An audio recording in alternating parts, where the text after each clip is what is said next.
Ration కార్డులు ఇవ్వలే కేసీఆర్ ఒక్కటి కూడా. బేసిక్ క్వశ్చన్ అడుగుతున్నా, అవును ఒక్కరోజైనా కనీసం అసెంబ్లీలో రేషన్ కార్డుల గురించి ఎప్పుడైనా మాట్లాడిరా? అసెంబ్లీలో అయితే మన తెలంగాణలో అయితే నాకు తెలిసి అయితే అర్థవంతమైన కదా వాళ్ళ బైకాట్ ఏది బయటకు వదిలి ఎప్పుడు బైకాట్ చేయాలి. అర్థవంతమైన చర్చలు జరిగినాయి. తెలంగాణ గవర్నమెంట్, తెలంగాణ అసెంబ్లీ ఇంతకుముందు చాలా ఉందాగా ఉండేది కానీ ఎప్పుడు ప్రస్తావించలేదు. ఈ 10 ఏళ్ళల్లో ఒకరోజైనా ఒక ఎమ్మెల్యేనో లేకపోతే ప్రతిపక్ష నాయకుడు రేషన్ కార్డులు ఇవ్వలేదని ఎక్కడన్నా మాట్లాడినట్టు ఒక వీడియో అని ఉన్నదా? మాట్లాడినట్లయితే ఇక్కడైతే వీడియో లేదు. అది లేదు. అంటే ఇప్పుడు కేటీఆర్ నెల రోజులలో వచ్చిన తర్వాత ఆటో డ్రైవర్లు సమస్యలు ఎదుర్కొంటారని సమస్యల మీద మాట్లాడడం తప్ప? మాట్లాడవచ్చు, ఇప్పుడు అది తప్పు కాదు, మాట్లాడవచ్చు.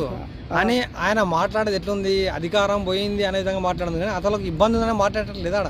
ఎందుకు ఇబ్బంది? ఇప్పుడు ఆటో డ్రైవర్లకు పోయి నేను ఆటో డ్రైవర్ అన్న సమస్యలు తెలుసుకుంటాను అంటుండే కదా, అదే కదా నేను బయట